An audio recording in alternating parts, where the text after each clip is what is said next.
Play বয় ছেলে হিপ্পির নেশাই হচ্ছে মেয়েদের সাথে লুতুপুতু করে টাইম পাস করা। একটার পর একটা মেয়ের সাথে প্রেম করা আর লাইন মারা চলতেই থাকে তার। হঠাৎ করে তার জীবনে যেন সত্যিকারের ভালোবাসার আবির্ভাব হয়। এই সুন্দরী মেয়ের ভালোবাসা পেতে হিপ্পি সর্বস্ব দিয়ে চেষ্টা চালাতে শুরু করে। এক সময় দুজনেই সম্পর্কে জড়িয়ে পড়ে। তবে এখানেই ঘটে যায় 10 নম্বর মহাবিপদ সংকেত। প্লে বয় ছেলের কি আর এক মেয়েতে আসক্ত হতে ভালো লাগে? হিপির এই লয়াল প্রেম যেন এখন প্যারাময় জীবন মনে হচ্ছে। তবে কপালে জুটেছেও আগুনের গোলা, যাকে না পারছে নিজে থেকে বিদায় করতে, না পারছে সহ্য করতে। এই মেয়ের পিছু ছাড়াতে শেষমেশ কোন পর্যায়ে যাবে হিপি? আদৌ কি এই মেয়ের পিছু ছাড়ানো সম্ভব? প্রেম, ভালোবাসার রোমান্সে ভরপুর আমাদের বর্তমান সমাজের প্রেমের বাস্তবতার একাংশ তুলে ধরা হয়েছে এই হিপি মুভিতে। জলদি জলদি সাবস্ক্রাইব করে নিন। তো চলুন বেশি কথা না বাড়িয়ে শুরু করা যাক আজকের মুভির এক্সপ্লেনেশন। কনস্ট্রাকশন বিল্ডিং এর উপর দেবা নিজের জীবন শেষ করতে দাঁড়িয়ে রয়েছে। দেবার দুলাভাই ফোন কলের মাধ্যমে তার শালাবাবুকে এসব কাজ করতে মানা করে।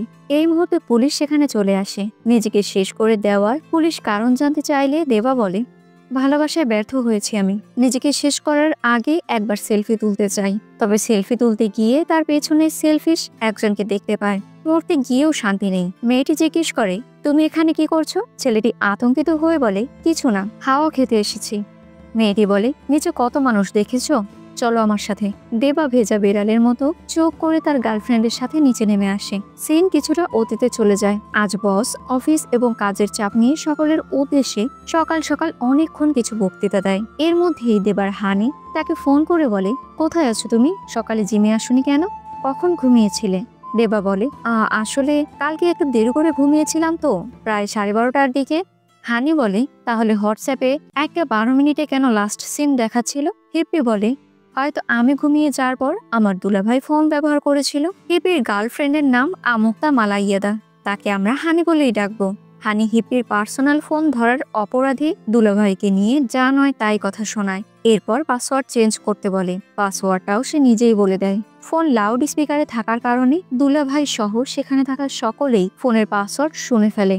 হানি ওপাশ থেকে দেবাকে ভালোবেসে কিস করে। এত মানুষের সামনে লজ্জা শরমের মাথা খেয়ে হিপ্পি কিছুটা রাগ করে না চাইতেও হিপ্পির ভালোবাসা দেখানোর জন্য ভালোবাসার ফর্মালিটি পূরণ করে। কথা শেষ করে ফোন রাখলে যেন হিপ্পি শান্তি পায়। অন্য সাইডে হানিকে তার কলিগ জিজ্ঞেস করে, দেবা কত ভালো ছেলে, স্মার্ট ছেলে, তুই সবসময় ওকে চাপের মধ্যে কেন রাখিস? হানি বলে, আরে শক্ত হয়ে অপরিসীম ভালোবাসছি আমি ওকে। হানির বান্ধবী নিজের জন্মদিনের জন্য হানিকে একটা চকলেট গিফট করেন। এই চকলেট হানির খুবই পছন্দের, তাই চকলেটটা হিপ্পির সাথে একসাথে খাওয়ার জন্য হানি ব্যাগে রেখে দেয়। বিকেলে তারা দুজনে একটা কফি শপে দেখা করেন। সেই চকলেটটা দেয়। অমনি দেবা হানির সাথে শেয়ার না করে পুরো চকলেটটা একা একাই খেতে শুরু করে। এখানে আসলে ভালোবাসার ঘাটতি রয়েছে।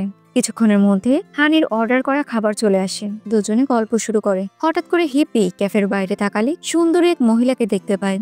মহিলা মুচকি হাসি দিয়ে ক্যাফের মধ্যে প্রবেশ করে। দেবার সাথে কুশল বিনিময় করে। দেবা হানিকে তার সাথে পরিচয় করিয়ে দেয়। দেবার ডাকনাম হচ্ছে হিপ্পি। হানিকে দেখে বোঝা যাচ্ছিল সে একটু জেলাস ফিল করছে।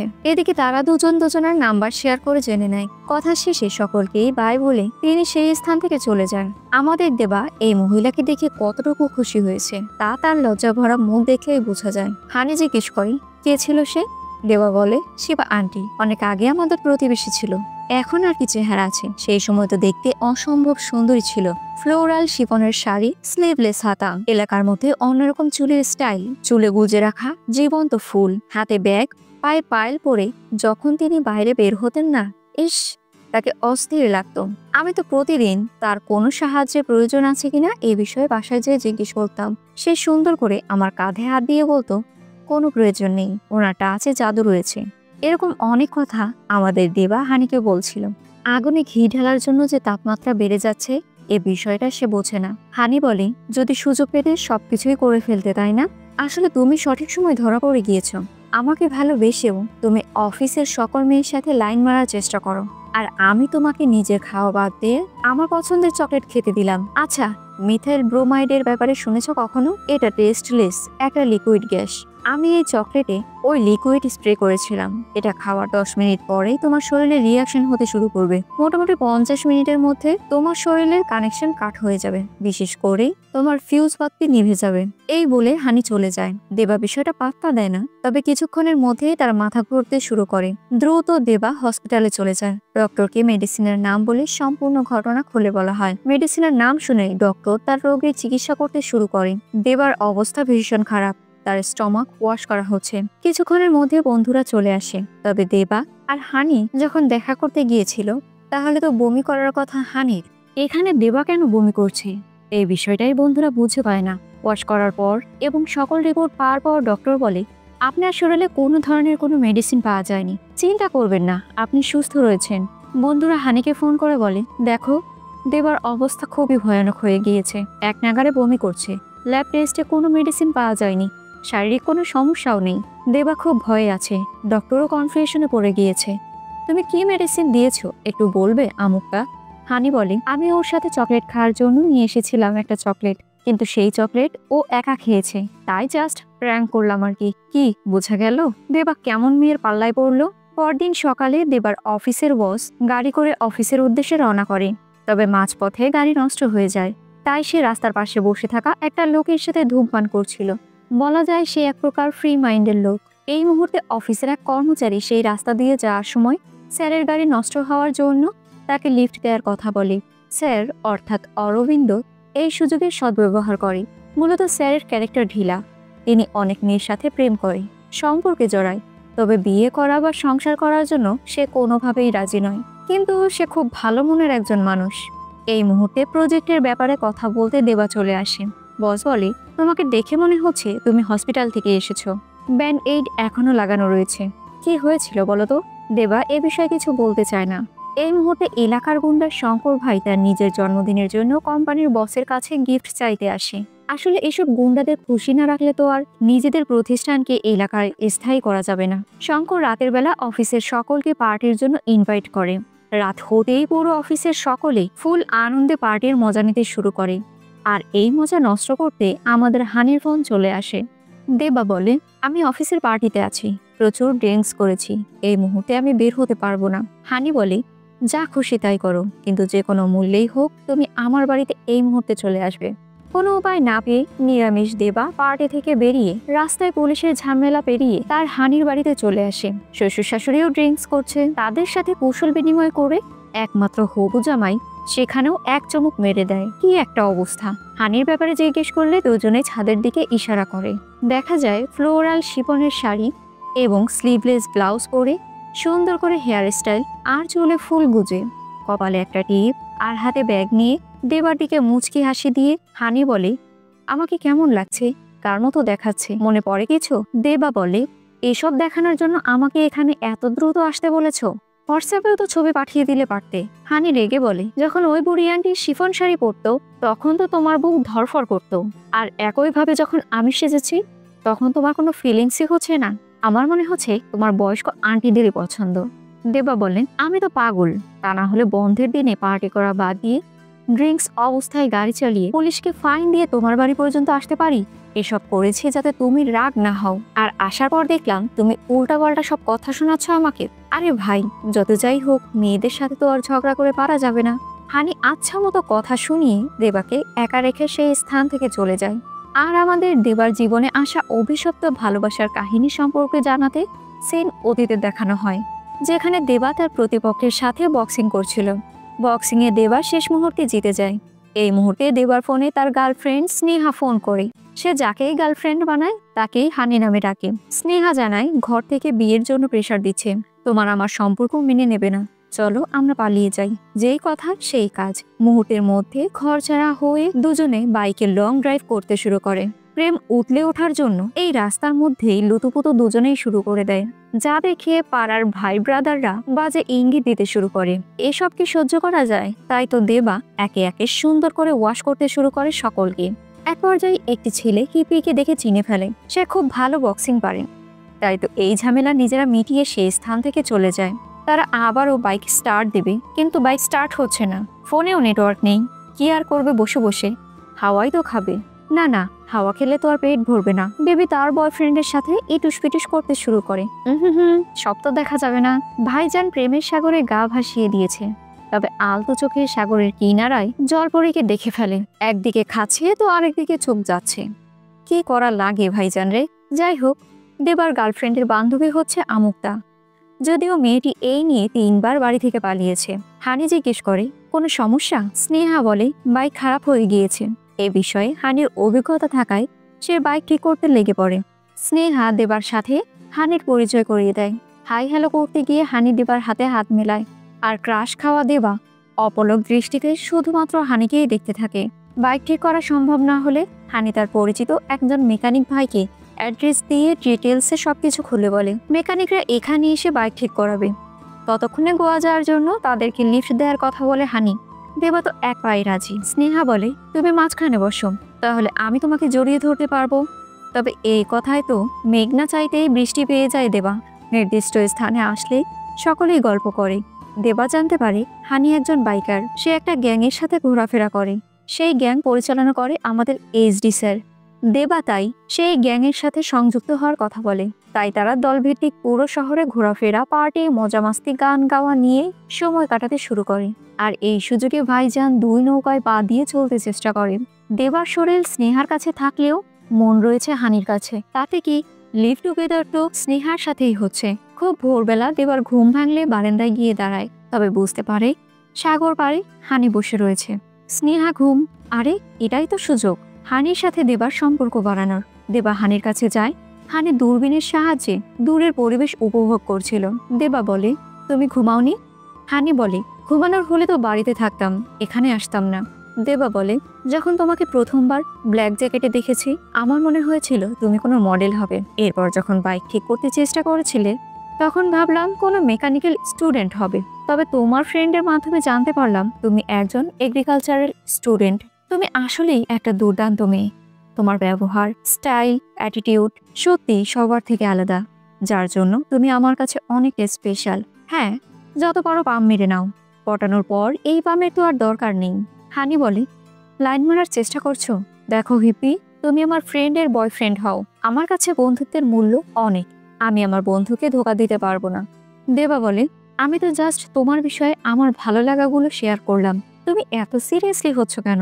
এই মুহূর্তে বিদ্যুৎ চমকায়। আতঙ্কে দেবা হানিকে জড়িয়ে ধরে। দূর থেকে এই কাহিনী আমাদের এইচডি স্যার দেখে ফেলে। পরদিন সকালবেলা বাইক রাইড করতে দেবা বেরিয়ে পড়ে। এইচডি বলে এর পরের ট্রিট থেকে তুমি আমাদের মাঝে আর থাকবে না। সারাদিন মেয়েদের বিরক্ত করা ছেলেগুলো আমাদের দলের মধ্যে থাকতে পারবে না। যখন ভালোবাসা শেয়ার করার জন্য তোমার নিজেরই গার্লফ্রেন্ড রয়েছে তখন তুমি কেন আমুক্তার পেছনে পড়ে আছো? এমনভাবে নিজেকে শো অফ করো যেন তুমি সিনেমার একজন হিরো। তুমি আমাদের দুজনের মাঝে আসবে না। দেবা বলে ঠিক আছে স্যার। এর মধ্যে হানি বেরিয়ে আসে। দেবা তার কাছে গিয়ে বলে আমি আমার হৃদয়ের গভীরতম স্থান থেকে বলছি তোমাকে আমি সত্যি ভালোবেসে ফেলেছি। এই কথা বলে দেবা চলে যায়। আমুক্তা মুহূর্তের মধ্যে কি ঘটে গেল কিছুই বুঝে উঠতে পারে না। পরদিন কলেজে ক্লাস চলছিল। এই সময় এইচডি আর স্নেহা এসে কালকের ঘটনা নিয়ে হানিকে জেরা করতে শুরু করে। আসলে হানিকে ভুল বুঝে স্নেহা আর এইচডি সকলের সামনে অপমান করতে শুরু করে।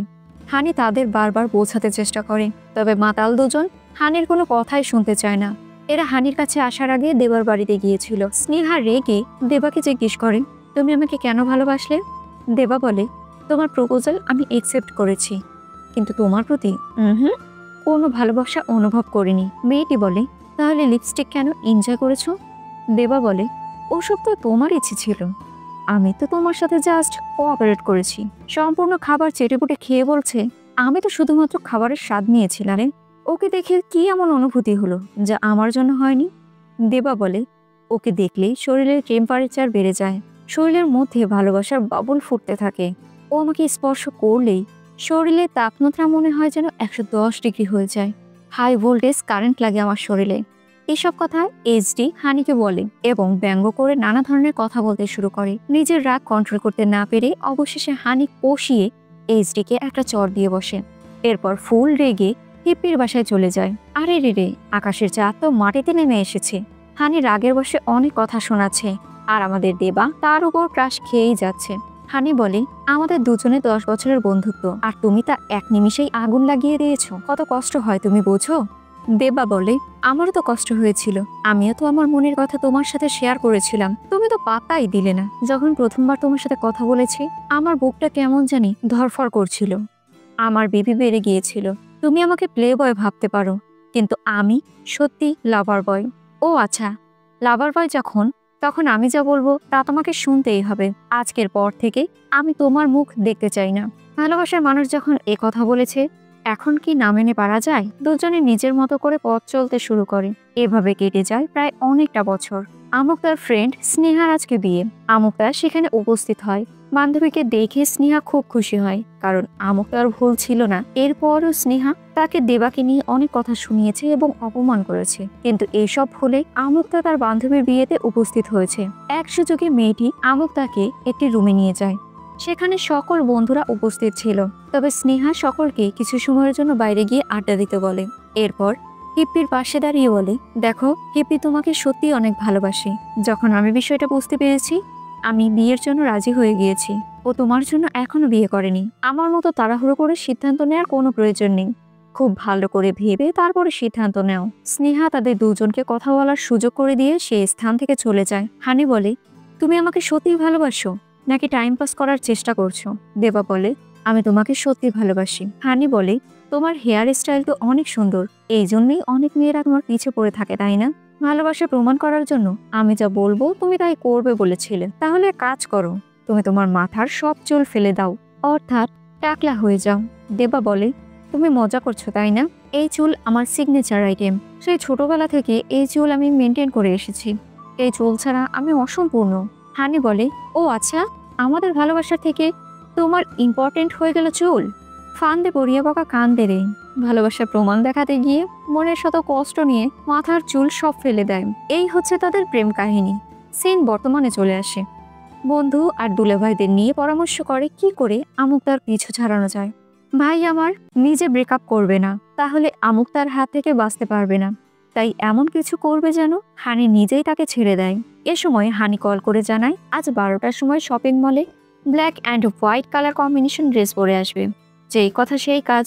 তবে ইচ্ছে করে black and white colour shirt তো পরেই না, বরং এমন ড্রেস পরে যাতে সেই ড্রেস নিয়ে সকলেই তাকে নিয়ে হাসি ঠাট্টা শুরু করে। হানি বলে, এটা কি ধরনের জামা পরে এসেছো? চলো শপিং মলের মধ্য থেকে কোনো একটা দোকানে গিয়ে তোমার জন্য ভালো দেখে একটা শার্ট কিনি, পেমেন্ট আমি করে দেব। তবে না, আমাদের দেবা শার্ট কোনোভাবেই পাল্টাবে না। অবশেষে উপায় না পেয়ে হানি সিনেমা দেখতে যাওয়ার কথা বলে। তবে হানি দেখবে মহেশবাবুর সিনেমা, আর দেবা দেখবে কোনো ফ্লপ হওয়া সিনেমা। কথা শুনে যে যার মতো আলাদা করে মুভি দেখতে শুরু করে। মুভি দেখার শেষে দুজনেই তৃষ্ণার্ত গলা শুকানোর জন্য কোল্ড ড্রিঙ্কস খাওয়ার সিদ্ধান্ত নেয়। তবে হানি খাবে কোল্ড ড্রিঙ্কস আর দেবা খাবে পুদিনা পাতার জুস। হানি এই বিষয়ে দেবাকে খুব একটা জোরাজোরি করে না। সারাদিন দেবা হানির সাথে থেকেও হানির পছন্দের কথার গুরুত্ব দেয়নি। তাই মনের খুশিতে রাতের বেলা সকলকে নিয়ে পার্টি করে, কারণ আজ তো নিশ্চিত ব্রেকআপ হওয়ার চান্স রয়েছে। এই মুহূর্তে হানি ফোন করে। দেবা ফোন রিসিভ করলে হানি বলে, আমি দুঃখিত দেবা, আমি বুঝতে পারছি তুমি আমার উপর বিরক্ত হয়ে এসব কাজ করছো। আসলে প্রত্যেকেরই যার যার পার্সোনাল লাইফ আছে, এটা আমি ভুলে গিয়েছিলাম। এখন থেকে তুমি তোমার মতো চলতে পারবে, সমস্যা নেই, কারণ আমি তোমাকে অনেক ভালোবাসি। আর তোমার পছন্দের অপছন্দের সম্মান আমার করা দরকার। আরে ভাই, পিরিতি কাঁঠালের আঠা, এত সহজে কি আর ছাড়ে? বন্ধু বলে, তোর গার্লফ্রেন্ড তার ভুল বুঝতে পেরেছে, বিষয়টা মেনে নে। দুলাভাই এসে বলে, মেয়েরা বলে একটা আর মাথার ভিতরে প্ল্যান করে আরেকটা। একদম ঠিক। দেখা যায় হানি তার বন্ধুদের বলছে, ও আমাকে ছেড়ে দেওয়ার প্ল্যান করেছে। আমি কি সুন্দর আমার সিঙ্গেল লাইফে ভালো ছিলাম, কিন্তু টেনে নিয়ে আমাকে ভালোবাসায় জড়িয়ে দেয়, আর এখন মাঝপথে ছেড়ে দেওয়ার চিন্তা করছে। ওকে তো আমি জাহান্নাম দেখিয়ে ছাড়বো। প্রথম প্ল্যানিং ফ্লপ হয়ে যায়। তাই দেবা এসডিকে তার বাসায় দাওয়াত দেয়, কারণ পুরনো ঘটনার জন্য দেবা জানতো হানি একদমই এসডিকে সহ্য করতে পারবে না। কিন্তু ঘটনা ঘটে উল্টো। হানি এ বিষয়টা নর্মালি নেয়, কারণ হানি তো বুঝতে পেরেছিল ব্রেকআপ করার জন্য এসব দেবা প্ল্যান করেছে। তাই মজা দেখানোর জন্য হানি এসডি আর দেবাকে নিয়ে বাইরে ঘুরতে যায়, আর সারাদিন দেবার অনেক পরিমাণ টাকা খরচ করায়। পুরো দিন ঘোরাফেরা শেষে হানিকে তার বাসায় নামিয়ে দিয়ে দেয় দেবা। আজকের প্ল্যানেও কোনো কাজ হয় না, তাই রেগে এসডির হাতে কিছু টাকা ধরিয়ে দিয়ে মাঝ রাস্তায় তাকে নামিয়ে দেয় গাড়ি থেকে, আর বাসায় চলে যেতে বলে। পরদিন ভোরবেলা দেবার ঘুম ভাঙলে চোখের সামনেই হানিকে দেখতে পায়। এত ভোরবেলা আসার কারণ জানতে চাইলে হানি বলে, এখন থেকে আমি তোমার সাথেই থাকবো, লিভ টুগেদার করবো, যাতে আমাদের দুজনের মধ্যে আন্ডারস্ট্যান্ডিং বাড়ে। শেষ, আর কোনো আশা নেই। অবলা দেবা বাইরে তাকিয়ে দেখে তার বন্ধু আর দুলাভাই ব্যাগ নিয়ে এই বাড়ি থেকে বেরিয়ে যাচ্ছে। কারণ কাবাব মেয়ে হাঁটি হয়ে থাকতে চাইলেও হানি তা এলাও করবে না। সকলেই হানিকে অনেকটা ভয় পায়, তাই বেচারারা বাঘের কাছে ছাগল রাখালি দিয়ে সেই স্থান থেকে কেটে পড়ে। বেশ কিছুদিন চলে যায়। সকলেই লক্ষ্য করে দেবা আগের মতো হাসি খুশি থাকে না, কেমন যেন মনমরা হয়ে রয়েছে। হঠাৎ করে দেবাকে গুন্ডারা মারতে আসে। অফিসের মধ্যে শুরু হয়ে যায় মারামারি। দেবা সকলকেই মেরে সেখানে তক্তা বানিয়ে দেয়। বস জিজ্ঞেস করে, আসলে কাহিনী কি বলতো? গুন্ডাদের মাসিক টাকা দেওয়ার জন্য দেবা যেই টাকা কোম্পানি থেকে নিয়েছিল সেই টাকা দেবা মূলত গুন্ডাদেরকে দেয়নি, কারণ এতদিন হানির সাথে লিভিং রিলেশনে যে রয়েছে তার জন্য অনেক টাকা খরচ হচ্ছে। হানি তো রাগের বসে ইচ্ছে মতো শপিং করে, যেমন ব্যাংক থেকে 24,000 প্লাস টাকা নিয়ে হানি লিভিং রিলেশনে থাকার উপলক্ষে ফ্রেন্ডদের ট্রিট দেয়। আবার ডিজাইনার বুটিক এর দোকানে গিয়ে খুব সস্তা একটা জামা দেখতে পেয়ে হানি ওটা কিনে নেয়। এত সস্তা কি আর বলবো, মাত্র 64,000 টাকা। এভাবে দেবার জীবন হানির জন্য অতিষ্ঠ হয়ে যায়। আর আমাদের বোকা দেবা কিছুই বলতে পারে না, যার জন্য ইএমআইতে ফেসে যায় সে। হানি ভাড়া ফ্ল্যাটের রেনোভেশনের জন্য প্রায় 6 লাখ টাকা দেবাকে দিয়ে খরচ করিয়েছে। একদিন তো হানির কাজের মহিলার সাথে ঝগড়া লেগে যায়। বুয়া কথায় কথায় বলে ফেলে, আপনাদের বাড়ির সবকিছুই তো ইনস্টলমেন্টে নেয়া, আমার তো মনে হচ্ছে আপনি নিজেও এখানে ইনস্টলমেন্টে এসেছেন। হানি অবাক হয়ে যায়, কারণ ইনস্টলমেন্টের বিষয়ে হানি কিছুই জানতো না। মানে দুর্দশা এমন, দেবা বাধ্য হয়ে কাজের মহিলার কাছ থেকেও অনেক টাকা ধার নিয়েছে, যার জন্য হেল্পিং হ্যান্ড দেবার গাড়িটি দখল করে নেয়। ঠিক এমন করুণ পরিস্থিতির জন্যই দেবা সেই দিন নিজেকে শেষ করে দেওয়ার চিন্তা ভাবনা করছিল। তবে সেখানেও পেতনি তার পিছু ছাড়ে না, মনের সব কথা তার বন্ধু এবং বসের সাথে শেয়ার করে। অন্যদিকে দেখা যায় হানি তার বান্ধবীকে নিয়ে পরিচিত এক চাচার জুয়েলারির দোকানে এসেছে। হানি তার 2টো ডায়মন্ডের গহনা এই দোকানে বিক্রি করতে এসেছে। বান্ধবী গহনা বেচার কারণ জিজ্ঞেস করলে হানি বলে, বেচারা দেবা আমার জন্য এই পর্যায়ে এসেছে, নিজেকে শেষ করে দেওয়ার সিদ্ধান্ত পর্যন্ত নিয়েছে। আমি সত্যি এই গেমস খেলাটা বন্ধ করতে চাই। এগুলো বিক্রি করে ওর দেনা পাওনা শোধ করে ভাবছি আমাদের বিয়ের কাজ সম্পূর্ণ করে সুখের শান্তিতে সংসার করব। জানিস, ও আমার পিছনে কয়েক লাখ টাকা খরচ করেছে। শুধু তাই নয়, ও আমার খেয়াল রাখে। আমরা দুজন 7 মাস ধরে রয়েছি। সত্যি বলতে কখনো লিমিট ক্রস করেনি। ছোট ছোট রোমান্স হলেও কখনো নিজের লিমিট ক্রস করেনি সে। এর থেকে ভালো কিছু আর কারো কাছে আমরা আশা করতে পারি বল? কথা শেষ করে হানি বাড়ি ফিরে যায়। আজ রাতে কালো শিফন জর্জেটের শাড়ি পরেছে, অসম্ভব সুন্দর করে সেজেছে। হানি অপেক্ষা করছে তার দেওয়া সকলের আগে জন্মদিনের শুভেচ্ছা তাকে জানাবে, বাবা ফোন করে উইশ করার জন্য। তবে উইশ সম্পূর্ণ হওয়ার আগে মেয়ে বাবাকে বলে, বাবা আমি চাই এবছর দেবা আমাকে সকলের প্রথমে উইশ করুক। বাবাও এই কথায় হাসি মুখে মেনে নেয়। ওয়েট করতে করতে এক পর্যায়ে হানি ঘুমিয়ে যায়। ঘুম থেকে উঠে দেখতে পায় হানিকে ফোনে জন্মদিনের শুভেচ্ছা অনেকেই জানিয়েছে। এই মুহূর্তে ইনস্টাগ্রামে দেবা পার্টির কিছু ছবি পোস্ট করে। হানি দ্রুত সেই স্থানে চলে যায়। দূর থেকে দেখা যায় তার বন্ধু বলছে, এই দেবা, আজকে আমুকতারও জন্মদিন। দেবা বলে, আমার খুশি কি তোর সহ্য হচ্ছে না? ও বেঁচে থাকো বা মরে যাক, তাতে আমার কিচ্ছু যায় আসে না। এ কথা শুনে কষ্ট পেয়ে আমুকতা চলে যায়। যাকে সবটা দিয়ে ভালোবেসেছে সেই কিনা হানিকে সহ্য করতে পারে না। এদিকে পার্টির অনুষ্ঠানে বস বলছে, তোমরা জানো মেয়েদেরকে কেন চাঁদ বলা হয়? কারণ ওদের কখনো কখনো আশা বেশি থাকে, আবার কখনো আশা কমে যায়। এটা সবসময় চলতেই থাকে। শুধুমাত্র বোঝার জন্য আমাদের ক্ষমতার প্রয়োজন। একটা কথা সারা জীবন মাথায় রাখবে, যেমন আকাশের চাঁদ পৃথিবীতে জ্যোৎস্না ছড়ায়, ঠিক তেমনি মেয়েরা আমাদের জীবনে আলো ছড়িয়ে দেয়। জীবনে বাড়ি গাড়ি ফ্ল্যাট কিছুটা কষ্ট করলে পাওয়া যায়, তবে সত্যিকারের ভালোবাসার মানুষ খুব কম জনের কপালেই জোটে। দেবা, তুমি আমার ছোট ভাইয়ের মতো। আমি আমার জীবনে যে ভুলগুলো করেছি আমি চাই না তুমি সেই ভুল করো। এখন আমার গল্প শোনানোর সময় নেই। তুমি সোজা গিয়ে ওকে একটা কিস করো, দেখবে এক নিমেষে সকল সমস্যার সমাধান হয়ে যাবে। অবশেষে দেবার মাথা খুলে যায়। দ্রুত সেই স্থান থেকে বেরিয়ে ফুল নিয়ে বাড়িতে প্রবেশ করে। তবে কোথাও হানিকে দেখতে পাওয়া যায় না। এক পর্যায়ে জানালা থেকে দেখতে পায় সে বাইরে বসে রয়েছে। দৌড়ে দেবা তাকে জড়িয়ে ধরে জন্মদিনের উইশ করে, তবে হানি তাকে স্পর্শও করতে দেয় না। এই নিয়ে তাদের দুজনের মধ্যে একটু জোরাজোরি চলে। আর পুলিশ হাজির, পুলিশের যা করার সে তো করবে। তবে হানির আগের বসে দেবার পরিচয় পুলিশের কাছে দেয় না। হানি দেবাকে অপরিচিত লোক বলে সম্বোধন করে, তাই তো পুলিশ সেই স্থানে দেবাকে মারতে শুরু করে। একসময় হানি বলে, আমি ওকে চিনি, আপনারা ওকে ছেড়ে দিন। পুলিশ রেগে বলে, নাটক করছো? তুমি নিজেও তো রাগের বসে তাকে মারতে পারতে, তাই না? হানি বলে, ওকে আমি শাস্তি দিতে চাইলেও হাত দিয়ে স্পর্শ করে দেখব না। আমি ওকে ঘৃণা করি। দুজনের জীবন এভাবেই চলতে থাকে, একই ছাদের তলায়, তবে কেউ কারোর সাথে কথা বলে না। কিছুদিন পর বস দেবাকে ফোন করে বলে, আগামী শনিবার যত কাজ থাকুক সব বন্ধ। আমি পার্টির ব্যবস্থা করেছি, কারণ আগামী শনিবার আমার এঙ্গেজমেন্ট। আকাশ থেকে পড়ে যায় দেবা। ফুলে ফুলে মধু খাওয়া ভ্রমর এখন এক ফুলের সীমাবদ্ধতায় থাকবে, এটা তো দেবা ভাবতেই পারেনি। সকল বন্ধুরা এঙ্গেজমেন্টের দিন উপস্থিত হয়, তবে পাত্রে আর কেউ নয়, বসের হবু স্ত্রী হানি। আজ হানির সাথে বসের এঙ্গেজমেন্ট হয়। এটা দেখে দেবার হৃদয়ে চিন চিন ব্যথা করতে শুরু করেছে। এঙ্গেজমেন্ট সম্পূর্ণ হওয়ার পর এক সুযোগে দেবা হানিকে বলে, আমার সাথে থাকছো আর বিয়ে করছো আর কাউকে? হানি বলে, কেন, তুমিও তো বিয়ের জন্য ম্যাট্রিমনি অ্যাপে তোমার ডিটেলস দিয়েছো। এই কাজটা মূলত দেবার বন্ধুরা করেছিল। ভাবলাম তুমি যখন বিয়ে করতে পারো, কেননা তোমার বিয়ের আগে আমিই বিয়ে করে ফেলি। আর অন্য কোথাও বিয়ে করে লাভ কি? তোমার পরিচিত মানুষকে বিয়ে করি, যাতে করে তোমার জীবন জাহান্নামে পরিণত হয়। তাই তো এই ধরনের ছেলে আমি খুঁজতে শুরু করলাম। তখন তোমার বসকেই সামনে পেলাম, আমার থেকে 18 বছরের বড়। কোনো সমস্যা নেই, আমি বিয়ের জন্য তারপরও রাজি হয়েছি।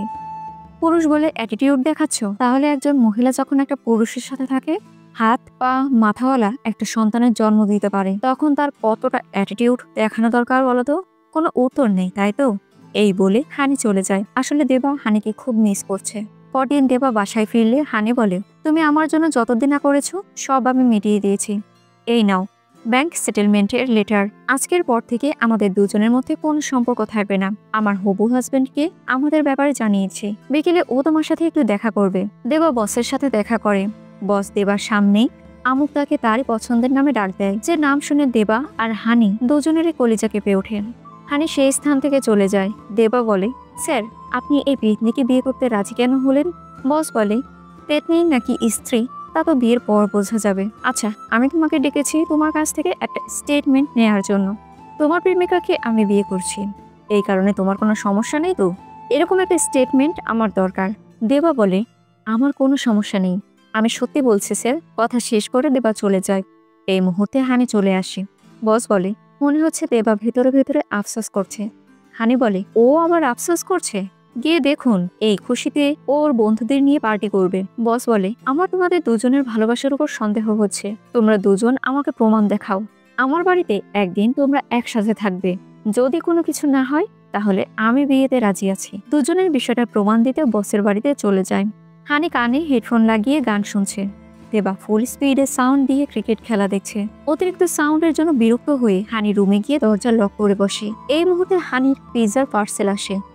দেবা পার্সেল রিসিভ করে, এরপর ছুঁড়ে পিৎজাটা হানির বেডরুমের সামনে দরজায় রেখে দেয়। পার্সেল ডেলিভারির SMS হানির ফোনে চলে আসে। হানি বাইরে বেরোলেই ভুল করে পিৎজার উপর পা দিয়ে ফেলে। হানি তো রেগে যায়, কেন দেবা এভাবে পিৎজার প্যাকেটটা দরজার সামনে রাখলো? দুজনের মধ্যে এক কথায় দু কথায় ঝগড়া লেগে যায়। কোনো মতে হানি মাথা ঠান্ডা করে তার নিজের রুমে গিয়ে বসে। কিছুক্ষণ পর খুব দুর্গন্ধ পেয়ে বাইরে বেরিয়ে আসে। হানির ডিম পছন্দ না, তার ঘ্রাণও পছন্দ না। আর দেবা কিচেনে ডিম ভাজছে, তাই ভাজা ডিম হানি ডাস্টবিনে ফেলে দেয়। দেবাও কম না, হানি চোখের সামনে কাঁচা ডিম মুখের মধ্যে নিয়ে চেটে পুটে খায়। এসব কিছু সহ্য করতে না পেরে হানি ঘরে গিয়ে সজোরে দরজা বন্ধ করে, যার জন্য পাশে থাকা কাচের ফিশ ট্যাঙ্ক ঠাস করে পড়ে যায়। আওয়াজে হানি দরজা খুলে মাছগুলো পানি না পেয়ে ছটফট করছে। হানি দ্রুত মাছগুলোকে পানির মধ্যে ছুঁড়ে ফেলে। হানি রেগে গিয়ে পিৎজা দেবের মুখে ছুঁড়ে মেরে বলে, সাহস থাকলে আমার উপর রাগ দেখাও, মাছের ওপর নয়। দেবা হানির মুখে সোজাসুজি ডিম ছুঁড়ে। আওয়ামী লীগ আর বিএনপির ধাওয়া পাল্টা ধাওয়া শুরু হয়ে যায়। আর আমরা দর্শকরা অধীর আগ্রহে বসে আছি কোন পক্ষ জিতবে তা দেখার জন্য। কয়েক মিনিটের মধ্যে দুই পক্ষের ঘর পুরো নোংরা করে ফেলে। মারামারির এক পর্যায়ে হানি দেবাকে পা দিয়ে আটকাতে গেলে দেবা খেয়াল করে হানির পা অনেকটা কেটে গিয়েছে। দেবা বলে, শান্ত হও, কতখানি কেটে গিয়েছে, কিভাবে রক্ত পড়ছে, দাঁড়াও কাজগুলো বের করে দেই। হানি বলে, আমার বাচ্চা মরায় তোমার কিছুই আসে যায় না। এই কথা বলেছিলে না তুমি? তাহলে এখন কেন নাটক করছো? বসের পার্টির দিনে খুব তো আমাকে পেতনি বলেছিলে। দেবা বলে, আমি মাতাল অবস্থায় রাগের বশে ওসব বলেছি। এই কথাগুলো কেন তুমি মনের মধ্যে চেপে রেখেছো? হানি বলে, তুমি রাগের বশে যা কিছুই বলো আমি গায়ে লাগাতাম না, কিন্তু আমার অবর্তমানে পেছনে আমার সম্পর্কে সমালোচনা করলে আমি তো বুঝতেই পারবো তুমি আমাকে নিয়ে কিরকম চিন্তা ভাবনা করো। দেবা বলে, রাগের বশে বলে ফেলেছি, মন থেকে নয়। হানি বলে, তুমি জানো তোমাকে আমি প্রথম কখন ভালোবেসেছি? যখন তুমি আমার বান্ধবী স্নেহাকে কিস করছিলে। কিন্তু আমারও তো কিছু সীমাবদ্ধতা রয়েছে, তাই কখনো বিষয়টা জানানো হয়নি। যখন তোমরা দুজন দুজনকে ছেড়ে দিয়েছিলে তখন আমি তোমাকে একসেপ্ট করেছিলাম। আর আমি চাই তুমি সবসময় আমার পাশে থাকো। যতদিন আমি হ্যাঁ বলিনি ততদিন পাগলের মতো আমার কথা শুনেছ। আর এখন তোমার কাছে এসব প্যারা মনে হচ্ছে? জানো আমার বন্ধুরা কি বলেছিল, 7 মাস তোমার সাথে ছিলাম কিন্তু তোমার সাথে কোনো সম্পর্ক হয়নি। হয়তো তোমার মধ্যে পুরুষত্বই নেই, কিন্তু এরপরেও তো আমি তোমার সাথে সম্পর্ক চালিয়ে যাওয়ার চেষ্টা করেছি। পুরুষত্বের কথা শুনে আমাদের দেবা ভেজা বেড়াল থেকে বাঘ হয়ে যায়, আর বাঘিনীকে ভালোবাসার আলিঙ্গনে নিজের রাজত্ব দেখাতে শুরু করে। রাত পেরিয়ে ভোর হয়ে যায়, আর ভোর থেকে সন্ধ্যা। অফিসের বস ফোন করে বলে, কি ব্যাপার, একদিন তো হয়ে গিয়েছে, দ্বিতীয় দিনের সন্ধ্যাও হয়ে গিয়েছে, তুমি আসবে কখন? দেবা বলে, জি স্যার আসবো, আসলে সময় কখন চলে গেল বুঝতেই পারলাম না। বস মুচকে হেসে বলে, ঝগড়া না করলে ভালোবাসা কখনো সম্পূর্ণ হয় না। যেদিন জীবন থেকে ঝগড়া শেষ হয়ে যাবে সেদিন ভালোবাসাও শেষ হয়ে যাবে। আচ্ছা ভাই, তুমি বিরিয়ানি খেয়েছো? দেবা বলে, আসলে স্যার শুধু বিরিয়ানি না, হাড্ডিটাও চিবিয়ে খেয়েছি। বস বলে, 7টা মাস তোমার সামনে বিরিয়ানি ছিল, কিন্তু তুমি খাওনি, কারণ তুমি জানতে ওটা তোমার। তবে যখন হাত থেকে বিরিয়ানি ফসকে যাবে তখন তোমার খাওয়ার চাহিদা হলো। এই হচ্ছে ভালোবাসা। যাক, দুষ্টু মিষ্টি ভালোবাসা দেখিয়ে আজকের এই কাহিনী শেষ হয়ে যায়। সো ভিউয়ার্স, ভিডিওটি কেমন লাগলো? ভালো লাগলে লাইক, কমেন্ট, শেয়ার এবং সাবস্ক্রাইব করবেন। আর পছন্দ না হলে সুন্দর করে স্কিপ করবেন। এতক্ষণ আমার সাথে থাকার জন্য অসংখ্য ধন্যবাদ।